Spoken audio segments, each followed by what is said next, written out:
to speak. This is what I love to do. It's kind of why I got into supplements. I was always talking about nutrition supplementation anyway. Just got to the point where my wife was like, you know, just open your own store. Like, she's tired of listening to me talk about it all the time. So it's like, no problem. We'll do that. I'll talk to people all day. So we'll talk a bit about supplementation, general nutrition. Nutrition is we'll go as far as CrossFit is concerned. When you look at CrossFit, a lot of people, you know, define CrossFit as being a fitness, and they say you need to look at what the hole in your fitness is to improve. But what if that hole is actually your nutrition? What if your nutrition is what is causing you to not perform at a high level? So when we look, right, you need to train 5, 6 days a week, maybe a couple times a day if you're going to a higher level. But you need to eat maybe 5, 6 times a day, right? So food is your fuel. If you're performing at a low level but training very high, then you need to take a look at what it is you're eating. Is that what's holding you back? So there's a lot of confusion out there as to which diet is the best, right? If any of us has been on the internet looking at nutrition tips, which probably all of us have, there's a ton of information out there, and it all seems to be conflicting, right? So is the zone diet the best? Is paleo the best? Is carb cycling the best? If it fits your macros, is that the best? Is vegetarian, vegan? It really kind of depends, right? So you need to look at it as what are you doing, why is it that you want to eat, and what are your goals? Hey Max, how's it going?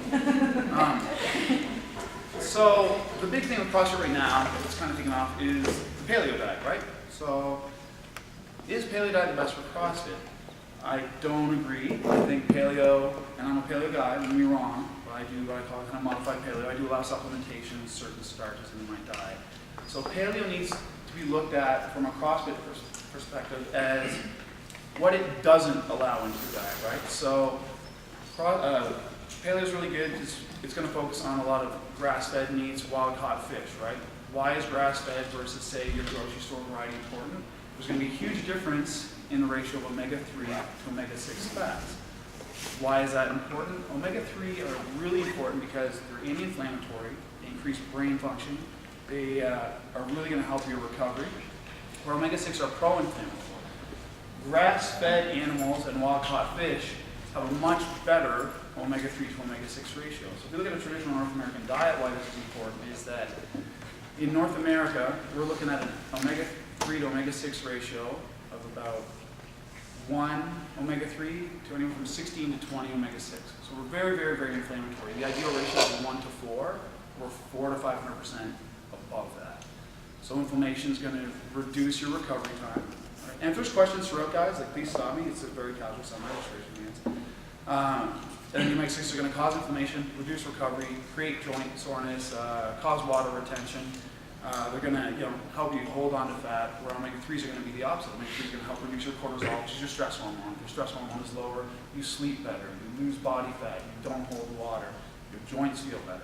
So, yeah, shoot. Yeah, just on that topic, when you're talking inflammation, Yeah. what do you specifically mean? So inflammation, there could be a host of different things, right? I mean, as it relates to training, we have in the industry what is called DOMS, delayed onset muscle soreness. I describe it mostly to people, because most people are familiar with this, that you train your legs very, very hard. So you did a lot of thrusters, or you did your back squat stuff. The day after you did legs, they kind of hurt, and then like 2 days after legs, stairs and toilets are like the worst things ever invented, right? And what that is, that's an inflammatory response, right? It's inflammation. So omega-3s, right, specifically have 2 essential fatty acids. They're called essential because we need to consume them. Our body cannot synthesize them on our own. And one of those fatty acids is called EPA, and EPA breaks down inflammation.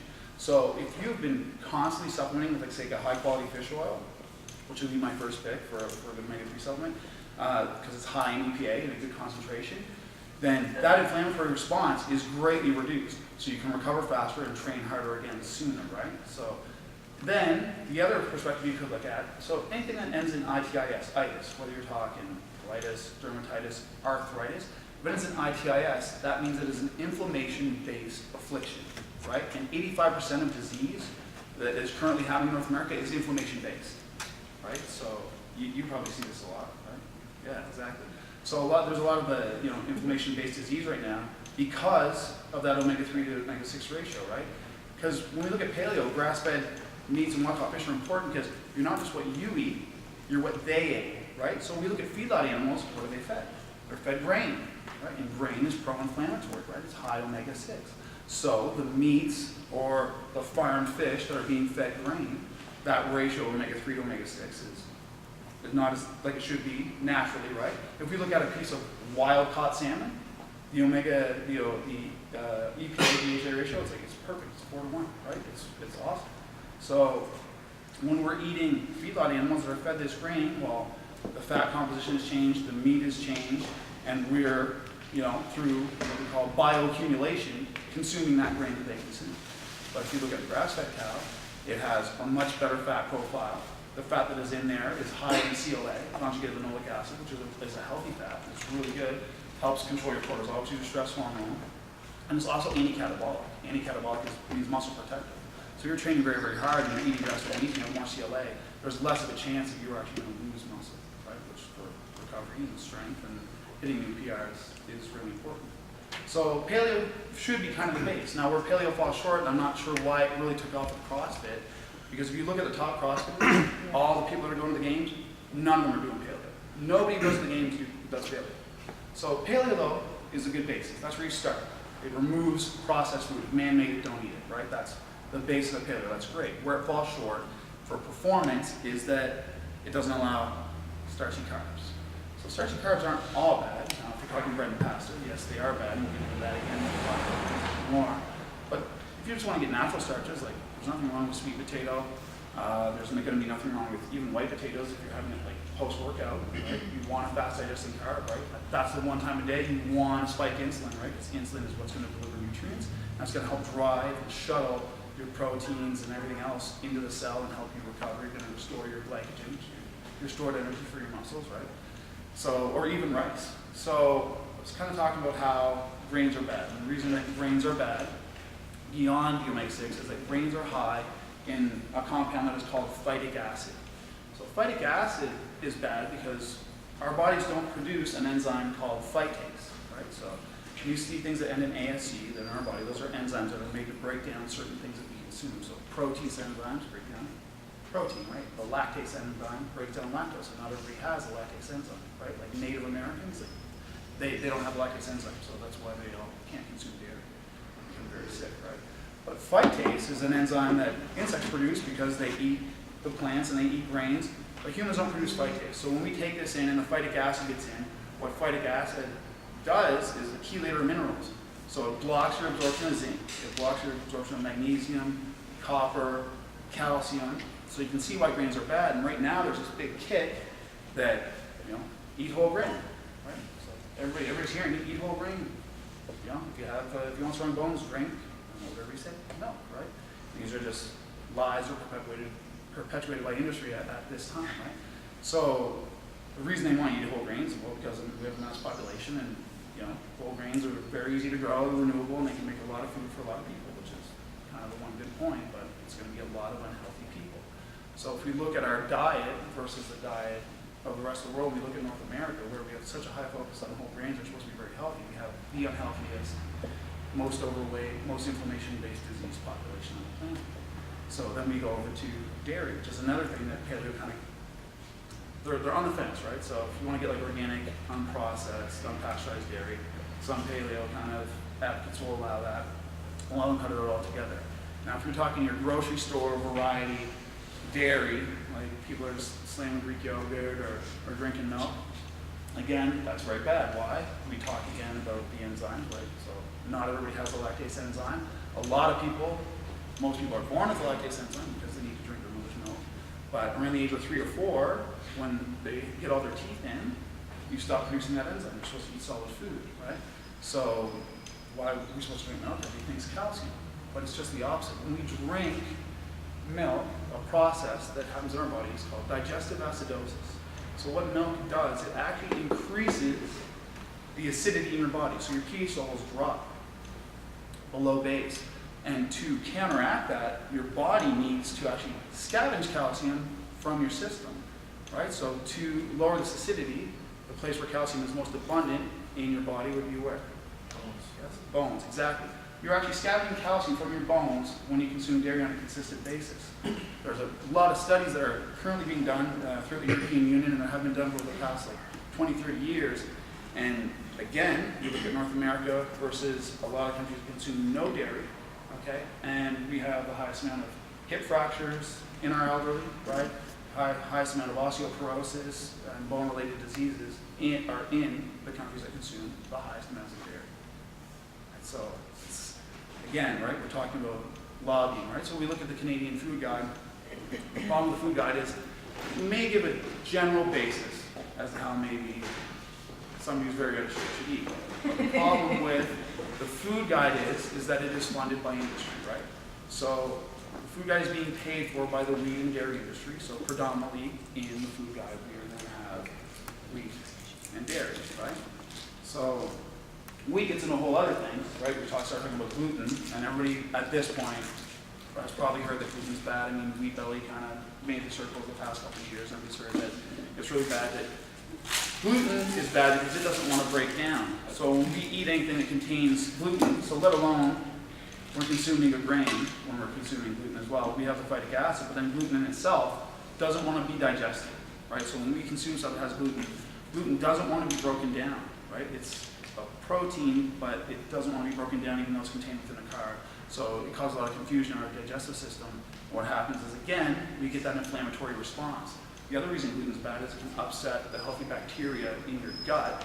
So you're upsetting your digestive flora, and all the bacteria that's in your gut is you know, they almost consider it like another organ, you know, bacteria you have in there and how beneficial it is for your diet, for your nutrition, for your nutrient absorption. If you upset your bad bacteria, then we're going to get into what we jokingly call in the industry fart science, right? So there's a way to know. So if you fart, and we have one that's called, we call the loud and proud, right? So the cat blowing the trumpet. Well, then that's a problem with enzymes. You were eating something in such a high quantity that you're not producing enough enzymes to break it down. So you have the loud and proud. If you have, we call it the silent killers, right?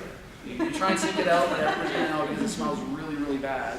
If your farts smell really bad, then your bacteria is upset. You have an imbalance in your digestive flora. You should probably look at supplementing with a probiotic, eating probiotic-rich foods, right? So there's a lot of good fermented foods out there that you can eat that are not dairy-based, because that's the other thing that they kind of push on yogurt is, oh, well, it has probiotics. The problem with the probiotics that are in dairy, you look at like acidophilus and bifidus, is that they're transient. So what I mean by transient, let's just say, it's not what your digestive tract looks like, but just to make it easier.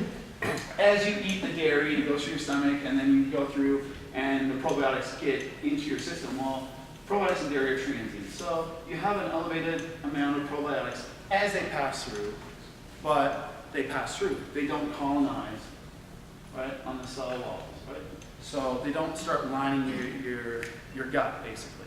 So you want to look at the probiotics that are human colonizing probiotics, which you can get either in supplemental form, or if you looked at non-dairy based things like sauerkraut, kimchi, miso soup, you can get what we call colonizing probiotics. So they're actually going to help line the digestive tract, and they're going to protect you against all kinds of diseases. They're going to help with nutrient absorption. They're going to keep you from getting sick, from getting leaky gut syndrome. Leaky gut's really bad.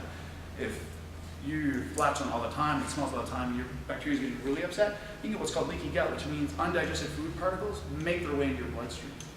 So that's really bad, right? You're getting undigested food particles that are getting in your bloodstream and causing all kinds of, like, again, inflammation and autoimmune responses. So you just feel tired, sluggish, sick all the time. Questions so far? What about cheese?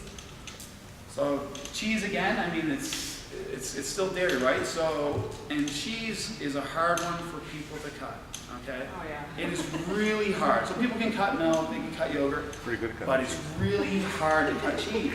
So when we look at milk, right? So there's two main protein fractions of milk. We have 80% of milk is what we call casein, which is a slow digesting protein that gels in the gut, takes time to break down, and the other 20% is whey. So whey is a fast-acting, has a good amino acid profile. We see a lot of whey supplements. Now, the whey supplements will be different than having, drinking whole milk, because, well, you're not getting casein, you're not getting lactose. The whey supplements have been refined to isolate the beneficial protein and take away the stuff that's bad. But the reason that cheese is hard to cut is that because they use just the casein to produce cheese, unless it's ricotta. Ricotta is actually the one cheese made from But all other cheese is made from casein. And the problem with that is that it is high in what are called eicosomorphines. So that is why cheese is actually, on a biochemical level, addictive. You actually get addicted to cheese because there are mild opiates in the cheese that set off dopamine, right?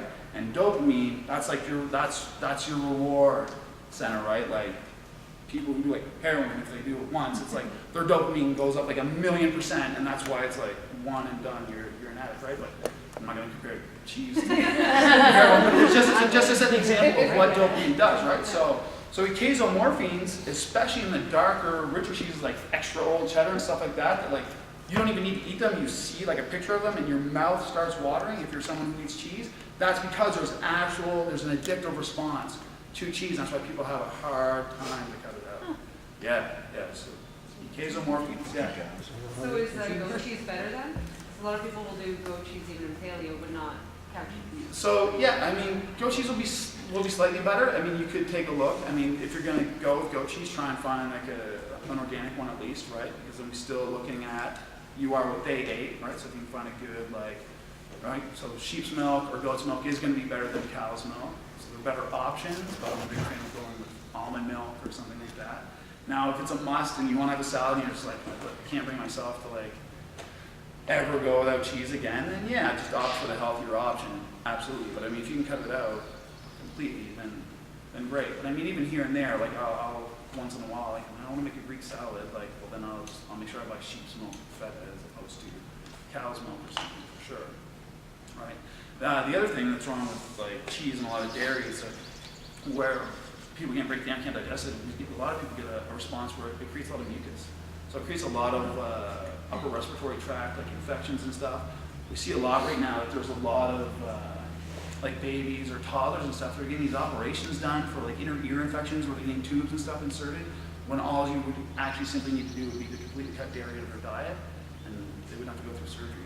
Why would you put your kids through surgery so they can drink milk and eat cheese? It's not the greatest. Yeah. Is ricotta cheese good? So ricotta is slightly different because ricotta is whey. It's whey based. So you're not going to have the eicosomorphine, so it's not going to be addictive, right? But it's not going to be as refined as, say, a whey powder. So you're probably still going to have some lactose and stuff. If you're not lactose intolerant, then it is a better option, right? You got to remember the other thing with cheese, right, is that it's super high calorie, right? Yeah. So it's a better option for sure. I'm a big fan of just really kind of no dairy because regardless, you're still going to get what I was talking about earlier, that digestive acidosis, that acidic response, right, to dairy. So, like I said, it is hard to cut. It's you do it gradually, right? Move to softer cheeses, some of them are French cheeses, like Camembert or Brie or something. You can move over those and then maybe try and cut it out. But yeah, that stuff is terrible. Yeah. I was just wondering if you could talk more about the casein because, as you probably know, there's a lot of school of thought about how some of it is not as clean as others, and I know it's in a lot of protein. Yeah. So I just don't know a lot about it. I was just wondering if you could kind of talk about casein, that. Casein is the slower protein in milk, right? And what it does is it kind of turns into a gel in our gut.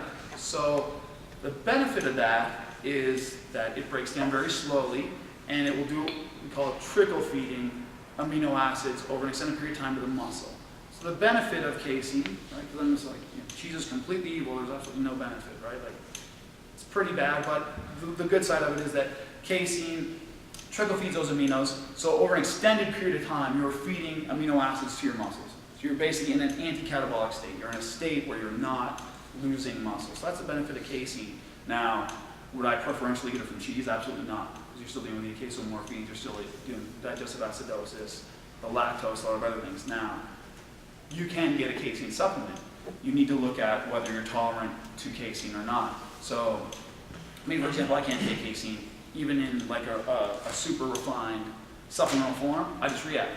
I get mucousy, I can't breathe, my cardio goes to crap for 4 days, and it's already not good because I'm a big guy. So it's so for me, I just choose not to eat casein. But if you take casein, you'll know within a few minutes of having it.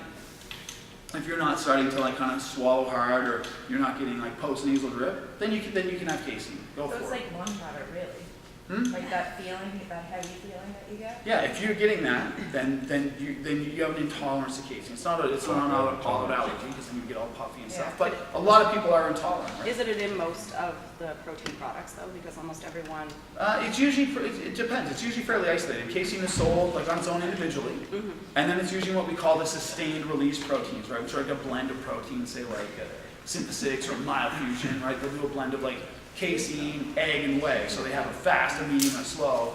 And they kind of make those proteins that we had throughout the day, in between meals, right? Like a lot of people eat 5 or 6 times a day. Well, it's like not everybody can eat 5 or 6 times a day. People can get breakfast in before they leave. They can have lunch at work. They can have supper when they get home. But like having 3 meals throughout the day at work is inconvenient. So some people do like a sustained release protein shake to kind of not go into that muscle wasting state throughout the day. But in a lot of proteins, the majority of the protein that's sold in the market is whey, which was the other fraction from milk, which is fast, right?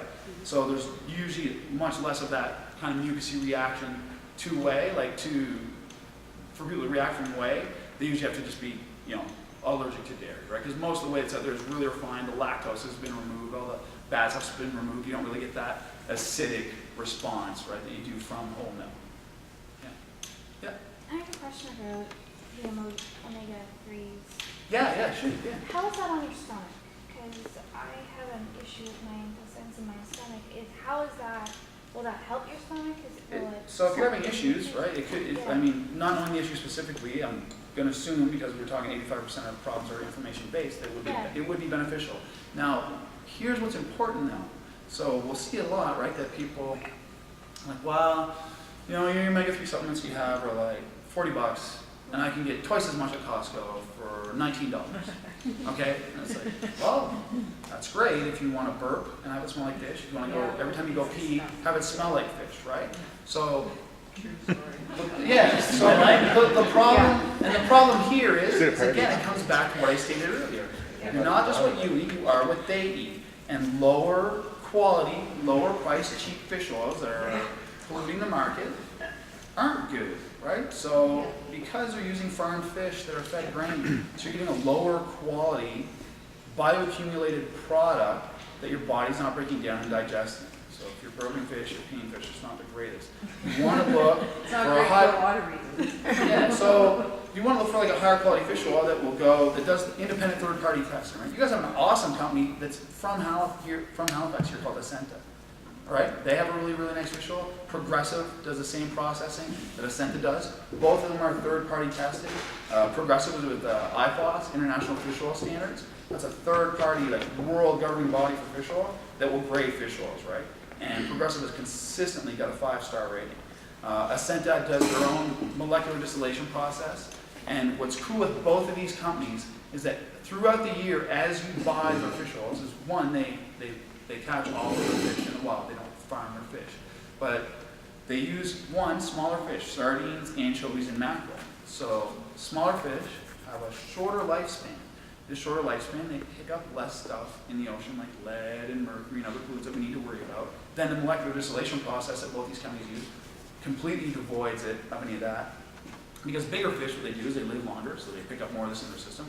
They eat the smaller fish that have a bit of it, right? So they're loaded with that, they're harder to filter out. The other cool thing that both those companies do when they use sardines, anchovies, and mackerel, which are small fish, is that throughout the year when you get these supplements, they're for sustainability. So like this time of year, we'll see on the bottle that says sardines, anchovies, and mackerel. And a few months from now, we'll say mackerel, anchovies, and sardines will be at the end.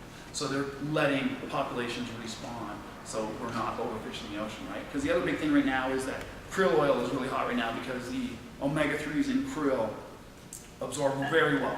Very great absorption. The problem with that is that krill is the main food source for a host of creatures in the ocean, especially whales. And they're being greatly overfished right now, and we're basically going to starve out the ocean if we keep fishing krill. Right? So I have kind of some krill oil supplements in my pockets right now, but I'm going to just morally, I'm going to delist them. I already took them off my inventory a month in, I'm going to do the same here. And the clear out sale? That's the other thing. Krill oil, 15 days of krill oil is like $38. Well, Yeah.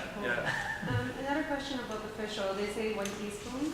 Do you recommend more? So that's like the minimum. So here's the other thing. I don't harp on Health Canada again here a little bit. No, they're not entirely bad. Don't get me wrong. Like there's some good stuff. You have to prove, you have to prove this stuff. Well, with Health Canada, you have to prove that something is safe before you put it on the shelf. That's true. So sometimes you have to wait for stuff.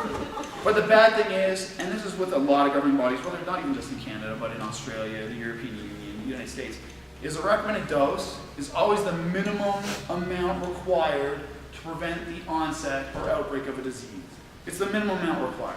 So if you're somebody who's training, and especially CrossFit, which we're creating a lot of inflammation, we're just hitting our whole body all the time, at least double it. At least double it, right? Like so, the Essential brand I take, because they have to do this huge bottle of caps, and I'm back and forth on the road a lot, oil needs to be kept in the fridge, but the caps you can transport. It says do 4 caps a day. I take anywhere from 12 to 20. Yeah. Not in, I don't think 20 in one go. Fill my cereal bowl and put my almond milk on, and yeah, it's my paleo breakfast, you know. So, but usually each meal, I'll hammer some caps in my hand, and yeah, that's it, right? So recovery's really good, sleep's good, yeah. Like inflammation, I haven't had really like a lot of those bad leg Won't do days anything bad. for years. Unless it's a low grade fish oil, right? No, it's Senta. Yeah, so it's a Senta, yeah, great. I mean, with a Senta, the minimum that I recommend to people is 6 caps a day, or do the 2 spoonfuls. Yeah. So a spoonful breakfast, spoonful again at supper, right? Even Yeah. if it says 2 a day? Even if it says 2 a day? Yeah, because there's different doses of it.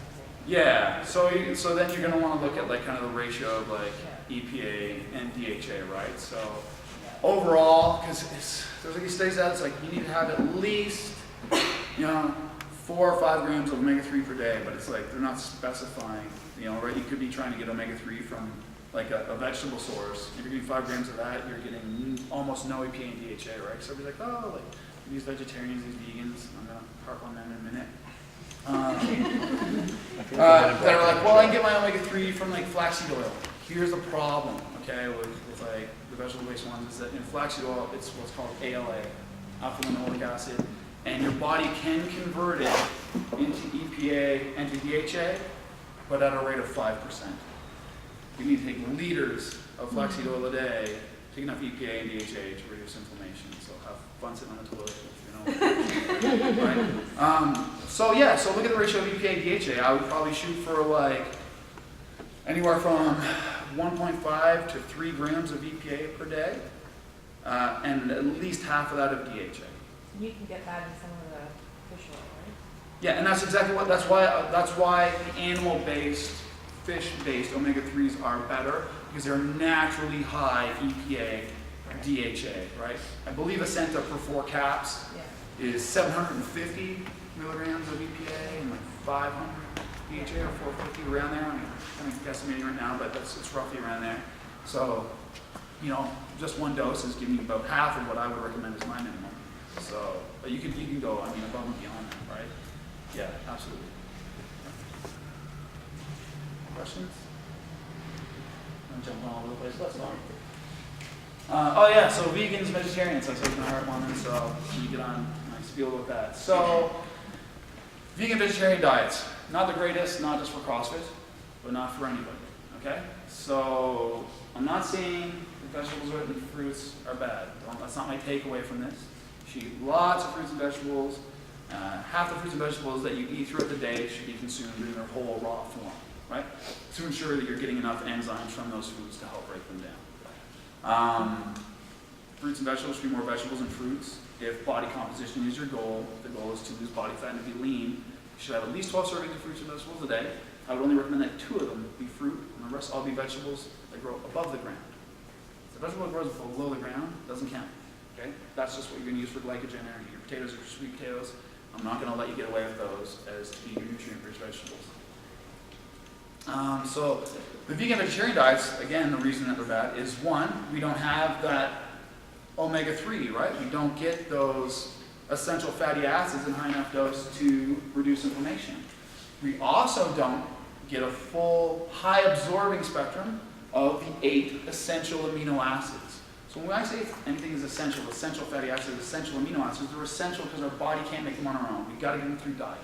So can you get all 8 of the essential amino acids that your body needs, you know, to heal, to recover, to grow muscle from vegan and vegetarian sources? Yes, you can, but the blend of foods that you would need to eat and the amount that you would need to eat is going to be so pro-inflammatory that you're going to have just all kinds of problems with your autoimmune system. You're probably going to, if you see a lot of people that have been vegan and vegetarian for like a long time, they always have like a cold or like a flu or something, right?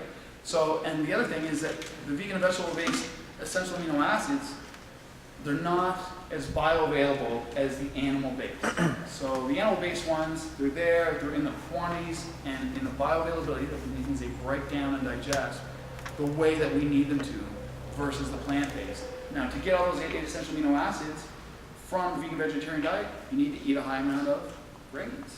We already talked about grains and pro-inflammatory and omega-6, and then the phytic acid on top of that. You also need to eat a lot of what we call legumes, so beans, chickpeas, lentils, things like that. Now, I'm not saying that those are entirely bad either, but in very quantities, I don't eat them at all, but they're really high in what are called lectins. And lectins is a sugar-binding protein. So if you want your body to be able to, you know, really bind to sugars very well, then eat a lot of legumes, eat a lot of beans and things like that, right? And it's, again, we go back to earlier in the talk about the fart science again, right? Everybody knows the magic story of beans, right?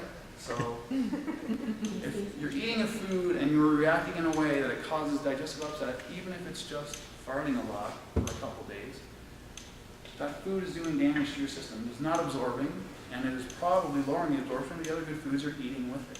So, not a huge fan of vegan and vegetarian.